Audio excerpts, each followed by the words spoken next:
कालू कौआ अपनी पत्नी टुनटुनी और दो बच्चों के साथ रहता था। कालू रंग बिरंगी कुल्फी बेच कर अपने घर का खर्च चलाया करता था। ठंड का मौसम शुरू हो चुका था, जिसके चलते कालू की बनाई रंग बिरंगी कुल्फी खाने कोई भी पक्षी नहीं आता था।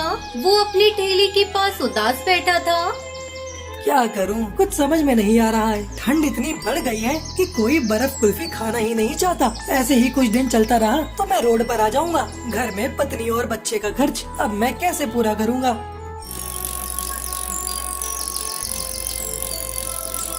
शाम में कालू थका हारा घर लौटा। आज भी उसकी कुछ भी कमाई नहीं हुई थी। तब तक आप लोग कमेंट पे बताएं 123 माइनस 89 कितने होते हैं। क्यों जी, आप इतनी थकी हारी और परेशान दिख रही हैं। लगता है आज भी बिक्री नहीं हुई है। अगर ऐसा ही चलता रहा तो बच्चों की पढ़ाई छूट जाएगी। अपने ऊपर थोड़े बहुत जो कर्ज है वो भी हम चुका नहीं पाएंगे। यही तो मैं भी सोच रहा हूँ टुनटुनी, इस ठंड में कोई बर्फ कुल्फी खाना ही नहीं चाहता।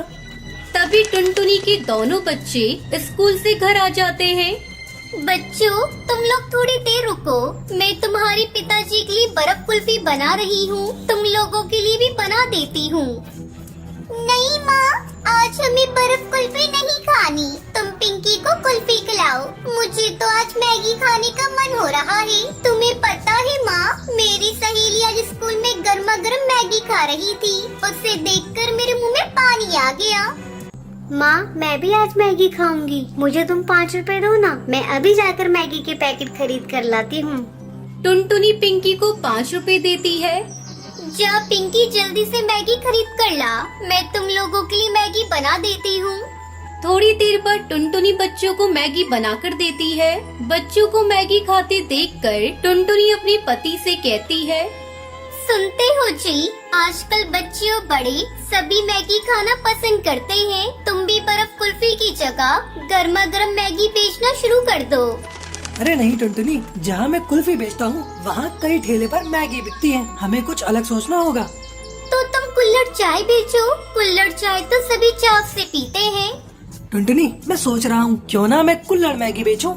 अरे ये तो बहुत बढ़िया आइडिया है। मैं कल तुम्हारे लिए बहुत सारी मैगी और मिट्टी की कुल्हड़ बना दूंगी। टुनटुनी, ऐसा करो, कल से तुम भी मेरे साथ चलो। हम दोनों मिलकर कुल्हड़ मैगी बेचेंगे। अगले दिन टुनटुनी अपने पति के ठेले पर कुल्हड़ मैगी बेचने जाती है। आइए आइए, गर्मा गर्म कुल्हड़ मैगी खाइए। मुंबई की मशहूर कुल्हड़ मैगी आपके जंगल में पहली बार बिकने के लिए आई है। टुनटुनी की आवाज सुनकर कुछ पक्षी टुनटुनी के ठेले पर आते हैं। अरे बहन, मैंने तो पहली बार कुल्हड़ मैगी का नाम सुना है। जरा मुझे और मेरी दोस्त को कुल्हड़ मैगी खिलाइए। टुनटुनी अपने दोनों ग्राहकों को कुल्हड़ मैगी खाने के लिए देती है। अरे वाह, इस मैगी का तो कोई जवाब नहीं। इसका स्वाद तो बहुत अच्छा है। कुछ ही घंटों में टुनटुनी की बनाई हुई सारी कुल्हड़ मैगी बिक जाती है। ये देखकर दोनों पति पत्नी बहुत खुश होते हैं। देखा जी, आपकी कुल्हड़ मैगी का आइडिया तो बहुत ही अच्छा था। कल से हमें और ज्यादा कुल्हड़ मैगी बनाने का सामान खरीद कर लाना होगा। इस तरह टुनटुनी अपने पति के साथ मिलकर कुल्हड़ मैगी बेचने लगती है और खुशी खुशी बच्चों के साथ रहने लगती है।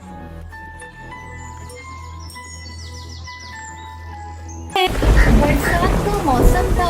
एक दिन बच्चों की टोली में सबसे बदमाश कालू कौआ सारे पक्षी बच्चों से कहता है, अरे जब से छुट्टियाँ हुई हैं, रोज हम लोग वही जामुन और शहतूत के फल खाया करते हैं। तुम सब अगर तैयार हो तो आज मैं तुम लोगों को एक बड़ा सा आम का पेड़ दिखाता हूँ। वहाँ चलकर हम लोग जी भर के आम खाएंगे। अरे तुम्हें कहाँ मिल गया ये आम का पेड़? हमारे जंगल में तो ऐसा कोई पेड़ नहीं है जहाँ पर जाकर हम मुफ्त में आम खा सके।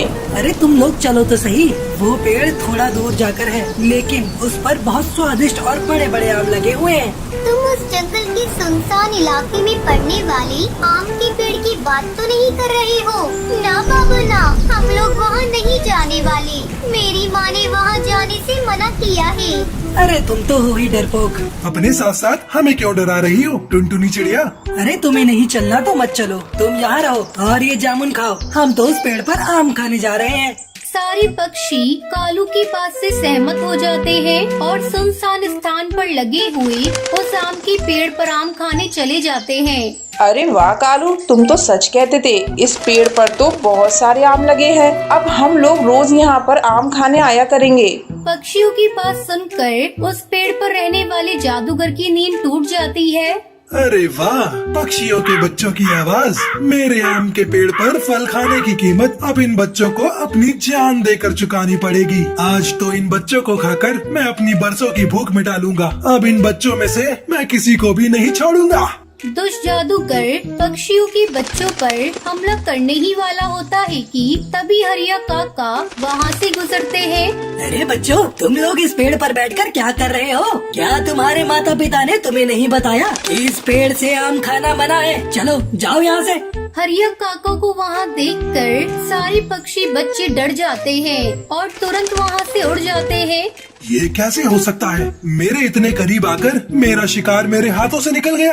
इन बच्चों की महक मेरी भूख को और भी बढ़ा रही है। अब मैं इन बच्चों को खाए बिना नहीं रह सकता। कोई उपाय तो ढूंढना ही होगा।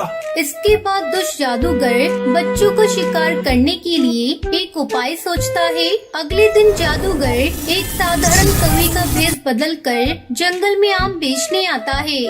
आम ले लो आम, ताजे ताजे आम, मीठे रसीले आम। मेरे आम इतने ताजे और रस भरे हैं कि जो इन्हें एक बार खाता है वो दोबारा खाए बिना रह नहीं पाता।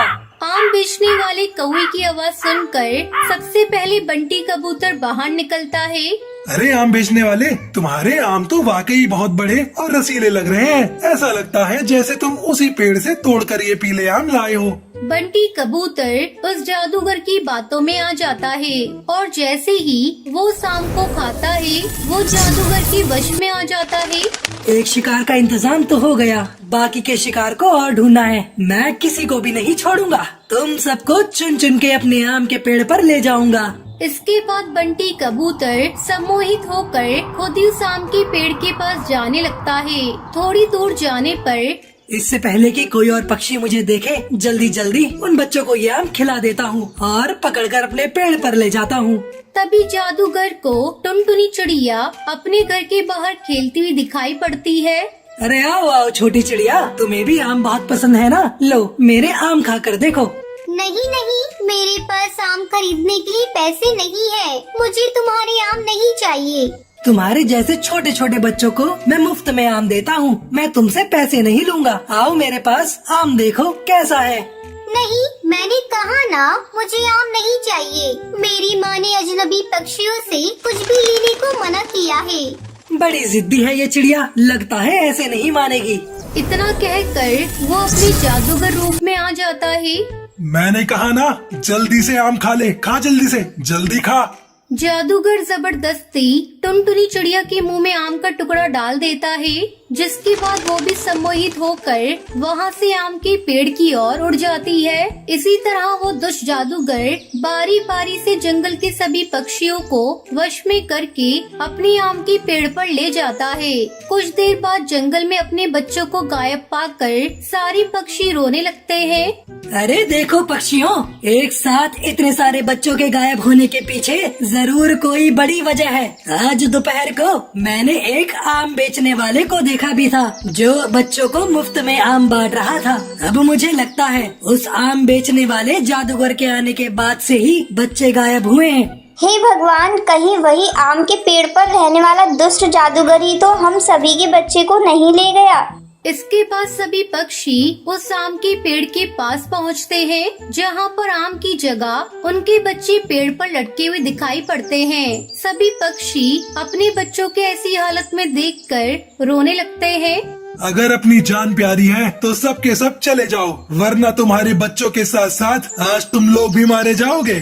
देख, इन मासूम बच्चों को जाने दे और इस जंगल को छोड़कर चला जा, नहीं तो आज मैं तुझे नहीं छोड़ने वाला। अगर तू मुझे कैद करेगा तो तू भी मारा जाएगा। चला जा यहाँ से, ये बच्चे मेरे शिकार हैं। जादूगर की बात सुनकर हरिया काका एक लाल रंग का धागा पेड़ पर बांध देते हैं। इससे जादूगर चीखने लगता है। अरे अंकल, इन जादूगर अंकल को मत मारिए। ये तो बहुत अच्छे अंकल हैं। इन्होंने हमें मीठे मीठे आम भी खिलाए। बच्चों की मासूम बात सुनकर जादूगर को अपने किए पर बहुत पछतावा होता है और वो माफी मांगकर सभी पक्षी बच्चों को आजाद कर देता है। सभी बच्चे भी और सभी पक्षी जादूगर को धन्यवाद करते हैं और वहाँ से चले जाते हैं और खुशी खुशी रहने लगते हैं। ये कहानी है सीतापुर गांव के एक छोटे से जंगल में रहने वाली टुनटुनी चिड़िया की, जो अपनी माँ के साथ उसी जंगल में एक आम के पेड़ पर रहती थी। टुनटुनी चंचल थी, लेकिन वो चीजों को जल्दी समझ नहीं पाती थी। टुनटुनी की माँ गरीब थी और वो बहुत मुश्किल से अपना और टुनटुनी का खर्चा उठाती थी। टुनटुनी की माँ मेहंदी बेचने का काम करती थी। टुनटुनी की माँ का नाम टूनी था।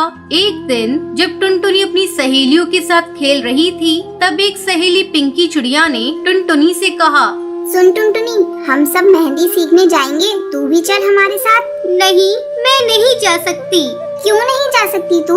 क्योंकि मेरी माँ के पास इतने पैसे नहीं है। ये कहते हुए टुनटुनी चिड़िया की आंखें भर आई थी। तभी एक दूसरी सहेली ने टुनटुनी से कहा, टुनटुनी, तू नहीं जा सकती तो कोई बात नहीं। अगले दिन टुनटुनी की सारी सहेलियां मेहंदी सीखने के लिए चली गयी। जब टुनटुनी की माँ अपने घोंसले में पहुँची तो उसने जो देखा वो देखकर उसे बहुत दुख हुआ। टूनी चिड़िया टुनटुनी को रोता देखकर घबरा जाती है और उससे पूछती है, क्या हुआ टुनटुनी? पहले टुनटुनी कुछ नहीं कहती, फिर माँ के बहुत पूछने पर वो अपनी सहेलियों के साथ हुई बात के बारे में बताती है। टुनटुनी अपनी माँ से कहती है, माँ, हम इतने गरीब क्यों हैं?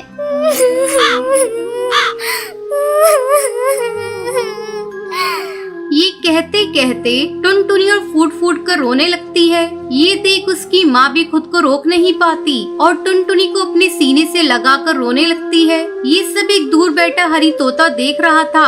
हरी तोता टूनी चिड़िया के पास गया। हरी तोते ने टूनी चिड़िया से पूछा, क्या हुआ टूनी बहन? टुनटुनी मेहंदी लगाना सीखना चाहती है, पर मेरे पास इतने पैसे नहीं हैं कि मैं इसे मेहंदी सीखने भेज सकूं। ये सब कहते हुए टूनी चिड़िया की आंखों से आंसू बहने लगे। हरी तोता ने टूनी चिड़िया से कहा, रो मत बहन, तुम्हारी टुनटुनी को मेहंदी लगाना मैं सिखा दूंगा और तुम्हें पैसे भी नहीं देने पड़ेंगे। सच तोता भैया, आप सिखाओगे? हरी तोते ने हाँ में सर हिलाकर जवाब दिया। टूनी चिड़िया ने टुनटुनी चिड़िया से कहा, सुन टुनटुनी, तू मेहंदी लगाना सीखना चाहती थी ना? हाँ माँ, कल से तुझे तोता भैया मेहंदी सिखाएंगे। ये बात सुनकर टुनटुनी की आंखें खुशी से चमक उठती है। अगले दिन से हरी तोता ने टुनटुनी को मेहंदी लगाना सिखाना शुरू कर दिया। हरी तोता ने टुनटुनी को कठिन मेहंदी डिजाइन को भी आसानी से बनाना सिखा दिया। कुछ दिन बाद टुनटुनी मेहंदी लगाने की कला में निपुण हो गई थी। उधर टुनटुनी की सहेलियां भी मेहंदी सीख चुकी थी। सबको इस बात पर बहुत गर्व हो रहा था, परंतु टुनटुनी की एक सहेली जिसका नाम सुंदरी कौवी था, वो ये कहती है कि मैं तुम सबसे ज्यादा अच्छी मेहंदी लगाती हूँ। ये बात कहकर वो वहाँ से चली जाती है। सुंदरी कौवी अपनी कला पर घमंड करने लगी थी। इधर टुनटुनी ने जंगल की दूसरी चिड़ियाओं को मेहंदी लगाना शुरू कर दिया था और पक्षियों को उसकी लगाई मेहंदी बहुत पसंद भी आती थी। टुनटुनी चिड़िया मेहंदी लगाने के लिए धीरे धीरे प्रसिद्ध होने लगी और अब उसे मेहंदी लगाने के पैसे मिलने लगे थे, जिससे उनकी गरीबी काफी हद तक दूर हो गई थी। टुनटुनी और उसकी माँ इस बात को लेकर बहुत खुश थे। जब इस बात का पता टुनटुनी की सहेलियों को चला तो उससे मिलने के लिए गई। टुनटुनी अपनी सहेलियों से मिलकर बहुत खुश हुई, परंतु सुंदरी कौवी को टुनटुनी की इतनी तारीफ पसंद नहीं आई। सुंदरी कौवी चिड़ियाओं के सरदार कड़कनाथ सेठ की बेटी थी। सुंदरी कौवी ने सरदार से कहा, पिताजी, क्यों न इस बार जंगल में मेहंदी प्रतियोगिता रखी जाए। इससे ये पता चल जाएगा कि इस जंगल में सबसे अच्छी मेहंदी कौन लगाता है। सरदार कड़कनाथ सुंदरी कौवी की बात मान लेता है। सरदार ने अपने मंत्री बंटी कबूतर से कहा, मंत्री जी, मेहंदी प्रतियोगिता की व्यवस्था की जाए। जब प्रतियोगिता की तैयारी चल ही रही थी कि सुंदरी कौवी ने अपनी सहेलियों से कहा, देख लेना, ये प्रतियोगिता मैं ही जीतूंगी। सुंदरी कौवी को अपनी कला और होनहारी पर घमंड हो गया था। फिर जब ये प्रतियोगिता शुरू हुई तो सभी प्रतिभागियों को मेहंदी की अलग अलग डिजाइन दे दी गई। सुंदरी कौवी ने जानबूझकर सबसे कठिन डिजाइन टुनटुनी को दिलवा दी। सुंदरी कौवी ने मन में सोचा, ये टुनटुनी तो बेवकूफ है, इतनी कठिन डिजाइन ये नहीं बना पाएगी और ये प्रतियोगिता हार जाएगी और फिर ये प्रतियोगिता मैं ही जीतूंगी। सुंदरी कौवी ये सोचकर मन ही मन खुश हो रही थी। तभी प्रतियोगिता का समय समाप्त हो जाता है और प्रतियोगिता की विजेता की घोषणा शुरू हो जाती है। प्रथम पुरस्कार टुनटुनी को और दूसरा तीसरा पुरस्कार टुनटुनी की 2 सहेलियों को मिलता है। जब विजेताओं की सूची में सुंदरी कौवी का नाम नहीं आया तो उसका सारा घमंड चूर चूर हो गया। तो दोस्तों, इस कहानी से शिक्षा मिलती है कि अपनी कला पर कभी घमंड नहीं करना चाहिए।